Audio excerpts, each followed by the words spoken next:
Ambassador Jurij Rifelj, thanks very much for joining us on Europe Now. Thank you very much for inviting me. It's a great honor and privilege to be a part of your program. Well, we're very pleased to have you here. Ambassador, across Europe, 2021 has commenced the way that 2020 concluded, that is with COVID-19 to the fore. I'm wondering at the outset if you could give us some sense of life on the ground in Slovenia in terms of the public health crisis, but also economy and society as a consequence of the last year with COVID-19. Yes, and this is a very complex question. It's COVID-19 has brought a lot of challenges that we had not experienced before, and somehow we had to adjust to them. And of course, you know, this was an adjustment through a completely new situation. And it's like on the ground, I can say Slovenia was quite heavily affected by the coronavirus. So it's like, especially in the second wave, and our government had to resort to a lot of restrictive measures, closures of the schools, public spaces like shops, restaurants. We hope that now the situation will start to improve. It's especially we are now hopeful about the vaccination. We are aware of the fact that it's like the vaccines will not be available as it was projected last year. But we hope that together with joint action, with the assistance of our EU partners and within the European Union, we'll be able to somehow to surpass this crisis and that situation will improve. Economically, I have to say that Slovenia, especially when it comes to service sector, because tourism is an important part, but it's not the main part of our economy. Yes, we have recorded certain setbacks, but at the end of the year, when there was an overview, it was not as expected before. And what saved us, I can say that we have a very strong manufacturing sector. And people in Europe, as well as around the world, it's like even if they were at home, but they did shopping, thanks to the all these internet options. It's like online, and it's like, and in some of our companies, for example, we have relatively big for European terms domestic appliances company. It's like its manufacturing kind of has risen about expectations. So, you know, because people who stayed at home suddenly found out that they need to buy a new fridge, a new oven, and so on. And so that somehow was, it helped us that we did not plunge as we could. But of course, the service industry suffered a lot, and we hope that soon the situation will go back to normal as much as it can so that we can receive tourists as we did in the past. Last year, the European Union unveiled a €750 billion recovery package for the coronavirus pandemic, which took the EU's total spending in response to the pandemic into the trillions of euros as part of a European-wide response. Can you tell me a little bit about how Slovenia has been contributing to that conception of a European-wide response to the pandemic and, you know, the notion of this is a global problem, so we need to seek multilateral global solutions?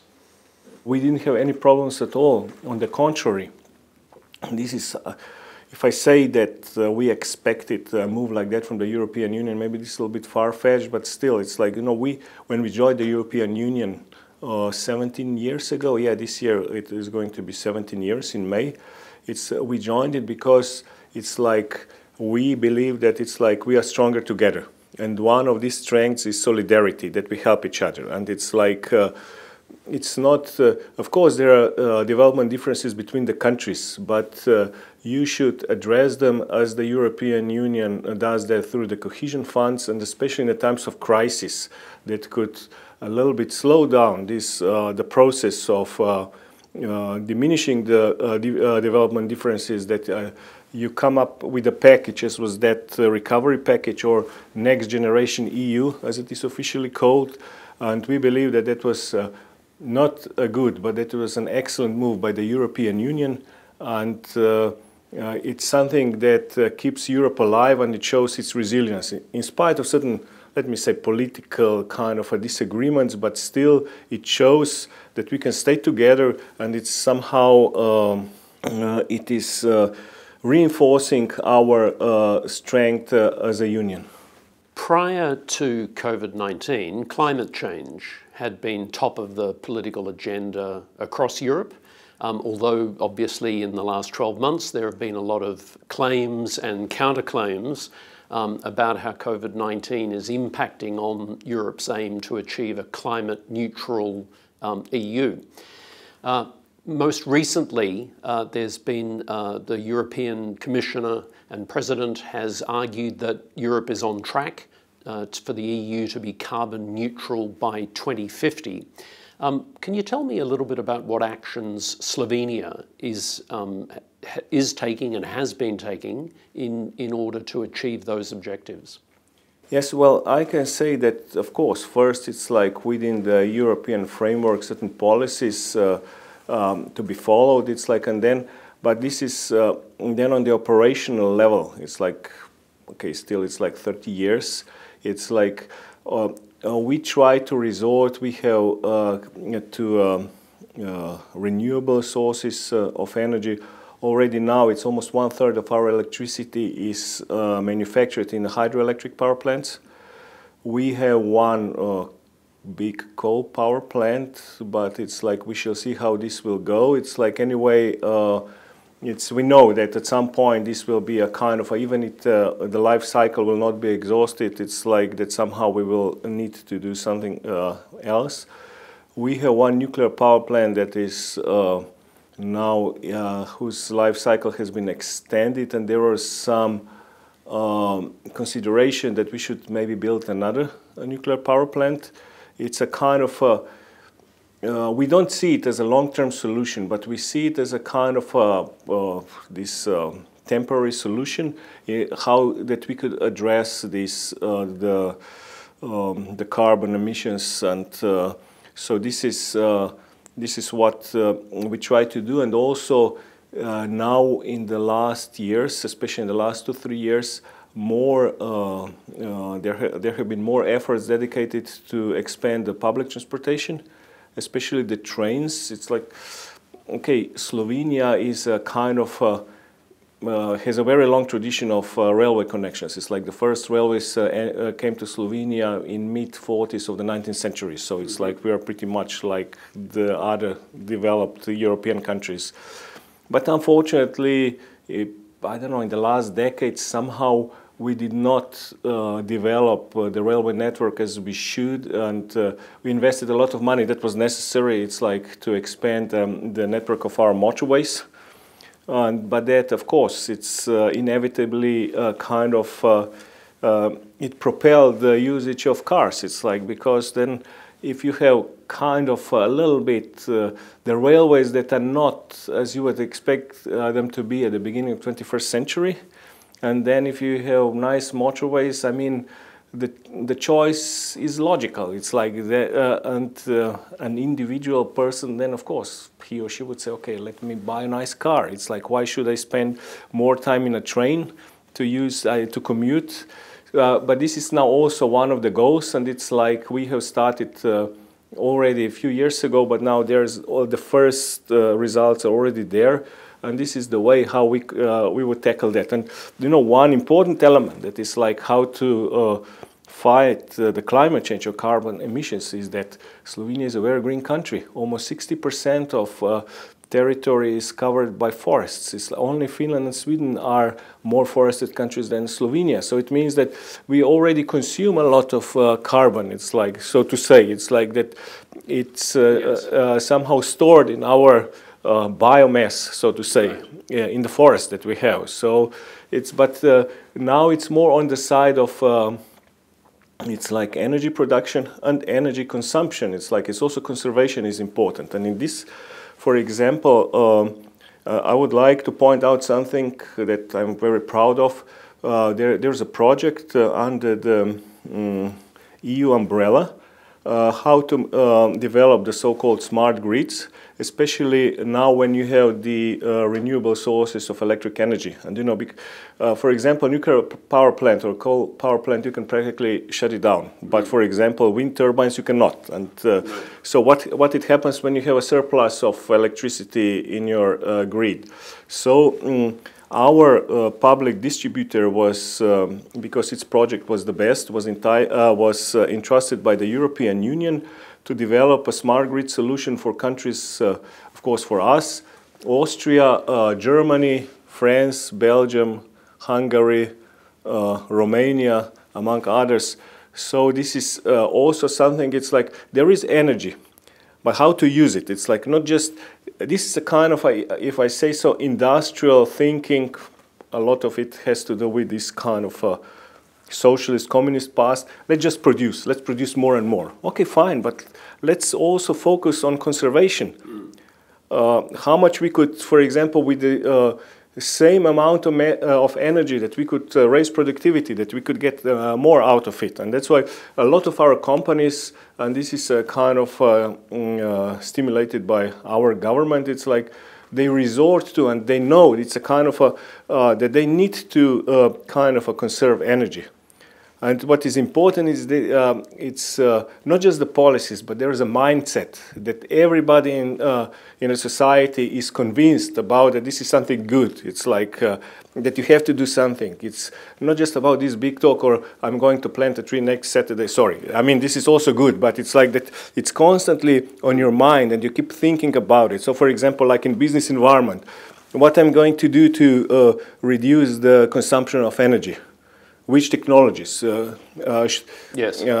I be inventive and so on. Sorry, maybe it was a little bit extensive answer to your question. Not at all. You mentioned motorways and you mentioned the rail network, which is a nice segue to the next question because I wanted to ask you about mobility. Of course, freedom of movement has been a cornerstone of EU citizenship. Enshrined in the Maastricht Treaty as well as the Treaty of Rome. Since the enforced migration crisis of 2015 through to what's unfolded now with COVID-19, mobility rights have been profoundly challenged in many respects across Europe. How do you think the EU has actually fared on that? And do you have any thoughts on what future actions might be required to protect that fundamental right of movement as part of EU citizenship? This is a very important question. This is one of the crucial questions for the future of the European Union. Mobility is very important. It's not just mobility for politicians, it's like that they can travel to Brussels or they can visit each other, but it's all the mobility of people. People have to connect, it's like, because this is what it makes Europe. And yes, there is, let me put it like that. It's like still, I mean, the European Union, in spite of being a union, it's composed of sovereign nation states. And it's, they have a certain rights to impose certain temporary restrictions. It's like even a country that is part of a Schengen space. Not all the European Union members are part of a Schengen space. If it presents some valid reasons, it could get certain permission from Brussels to suspend or kind of to curtail this Schengen movement. It's like we experienced that with one of the neighboring countries, but I don't want to go into names. It's like we were not very happy about it, but okay, these are the rules, because also it says that in this Schengen documents that a country has a right to do that. But now this is like, yes, this health crisis is like Corona. It pretty much kind of practically stopped all the movement of people, and we hope that this will be soon addressed. I mean, the developments will be such that it will enable us that we could travel freely again, and especially for, I would say here for young people, I mean students, it's like Erasmus program that that they could go and travel, and yes. It's like that's extremely important. If you allow me, just I'm sorry because I like history. Yes, just please. one fact that apparently in the 30s of 20th century. Apparently, as I remember, that was like the border crossing between Germany and France was less than 10,000 a year.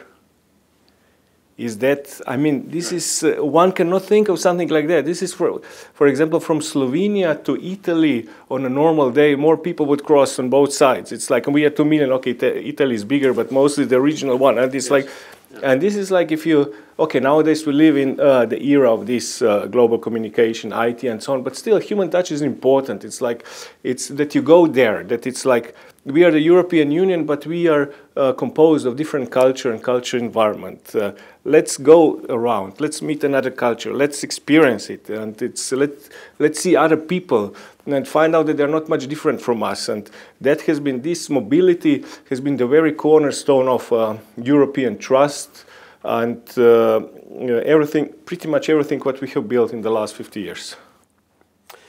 In the same way that some critics have talked about a climate emergency, there's also now talk about perhaps a digital emergency. You know, with COVID-19, the digital revolution's been absolutely centre stage, with more and more people working from home, teleworking, remote working, and so on. I'm interested to hear your characterisation of how that's been handled in Slovenia. I have seen recently some reports about students, I think it's secondary tier students staging some protests about having to do their online digital learning. They want to get back into the classroom and see their teachers. What's been happening at home? Yeah, well, I also read that in the media. It's like, you know, we are a free and open society. I mean, everybody has a right to protest.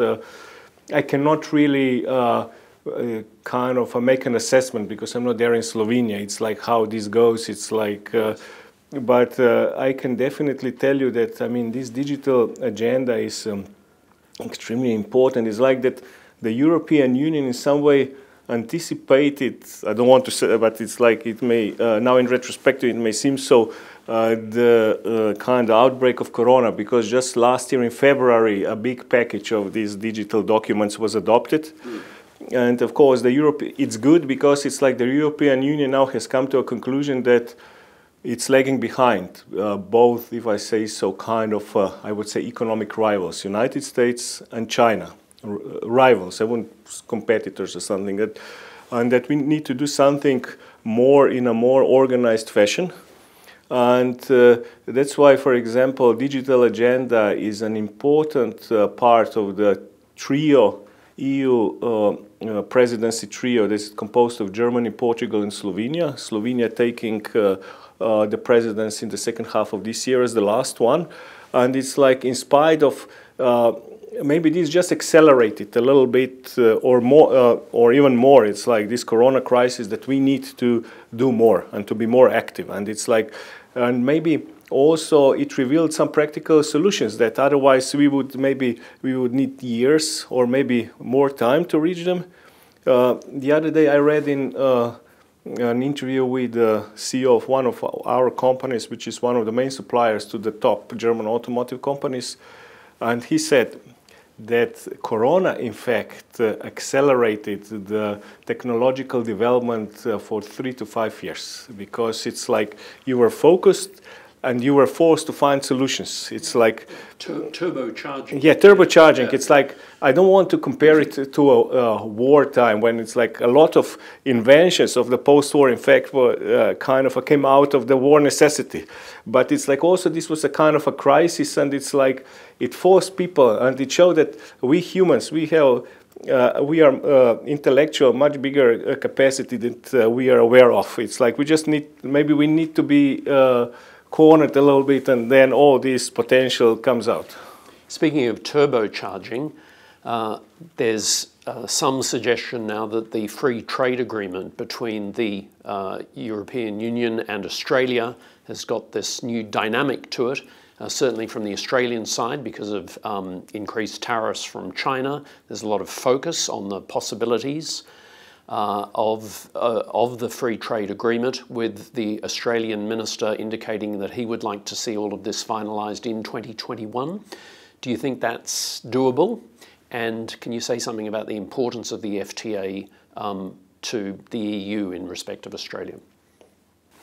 Yes, first, let me put it very clear. It's like my comments are pretty much limited to our national view that in no sense whatsoever influences the course of the negotiations, because on behalf of the EU member states is the European Commission that it's negotiating with Australia. And it's like, and they are, of course, they present the outcome of negotiations to the every now and then in Brussels to our colleagues. It's like, but still they have the mandate to do it, and it's like we are not there to micromanage or to interfere. It's like we share the opinion of the European Union that maybe to forge a kind of a comprehensive deal, maybe that is better than speed. Let it be really negotiated. It's like, because if I say so, it will be there, at least theoretically, forever. It's like, of course, it's a living organism. Who knows what the future will bring? But it's like, so now to rush, we, as I said, we share the opinion of the European Union, the European Commission. It wouldn't be the right thing. And definitely this opens a lot of potentials. It's like economically, especially for Australia. It's like from, to be honest with you, it's like in terms of consumers, Australia is a relatively small market. It's like 24 million people. Of course, you have a lot of purchase power here. That's true, but still, it's like 24 million people, 25, who knows, maybe 30 in 10 years, but still, Spain has 40 million people, for example. It's but we see this as an important instrument of kind of that we provide, as the European Union, a kind of, how would I say, safety margin, or a kind of a bigger maneuver space to a like-minded country like Australia, so that we are a kind of also provider of, in this segment, of a certain security to Australia, that Australia is a country with whom we share practically all the values.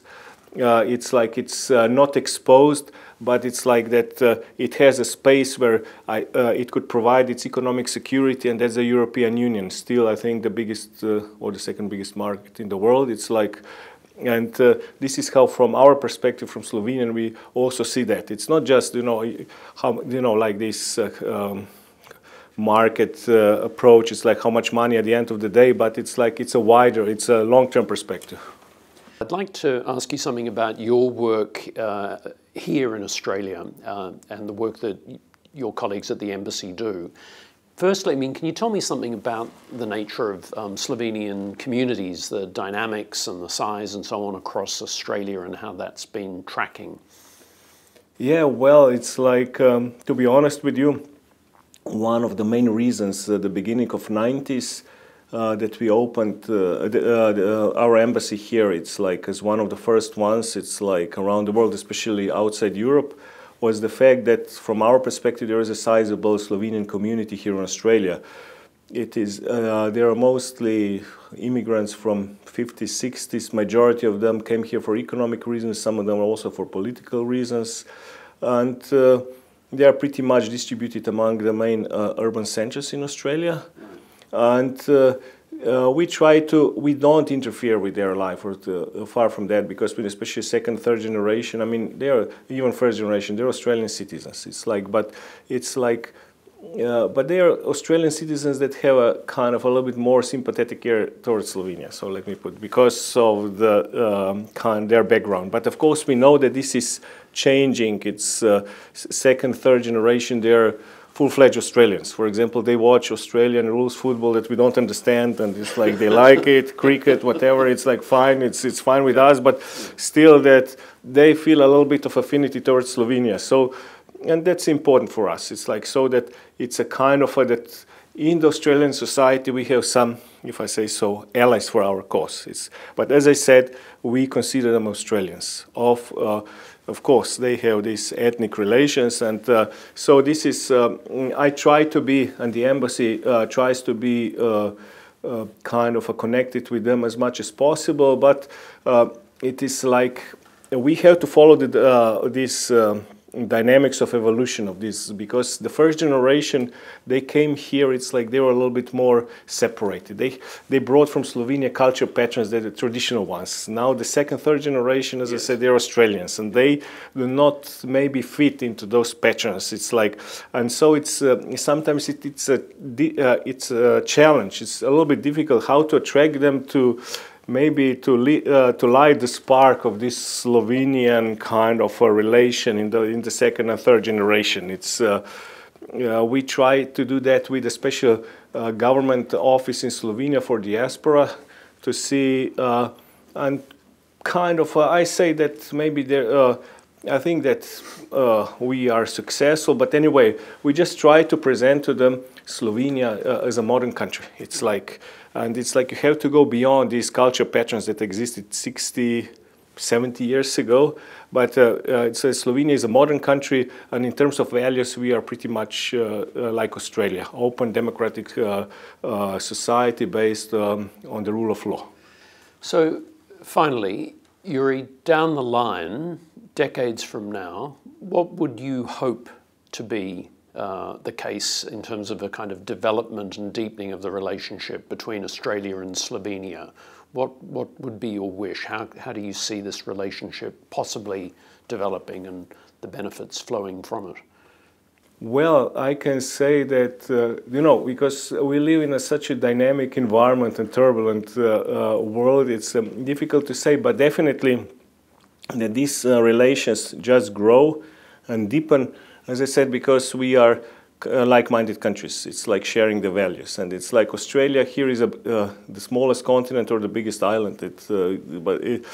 But somehow that through the structures that we have developed in Europe or in Euro-Atlantic space, so to say, that it's like we will be able to connect. It's of course something will be on that level and something would be bilaterally. It's like we understand it because we are a little bit, I mean, our size is not matching Australia, so it's like sometimes maybe for objective reasons the interest could not be the same, but for us it is important that we know that there is a kind of a friendly country over there. It's like tomorrow when we are in a multilateral forum that we could pretty much support the same policies, that we promote the same policies. That's something what is very important, and it's like last but definitely not least, it's like as I have noticed here, that Slovenia is very popular with Australian tourists. It's like we would like to have more Australians coming to Slovenia. And it's like, no, okay, I said before last, but not least, and one important fact that it's like, you probably don't know that the first country outside Australia where Harvey Norman opened its stores was Slovenia in the mid-90s, and it's very popular, and now it's expanding from Slovenia into Croatia, and they want to expand even furthermore. And so we would like to have that kind of cooperation, and also that our companies would come here, like for example, there it is in South Australia, in Adelaide, one gentleman, he wants to assemble electric planes from Slovenia. It's how it's called that, it's Parafield there. Yes. But unfortunately Corona stopped that. It's like, but there is a market for that, and so it's, let me say that there are billions of possibilities. It's like, and yeah, I'm not afraid that they will not get realized because we are open societies and people can connect and talk to each other. Ambassador, I hope that all of that and more can happen in terms of the social, cultural, political and economic cooperation that you've sketched out. And Ambassador, thank you very much for joining us today on Europe Now. Thank you very much for inviting me.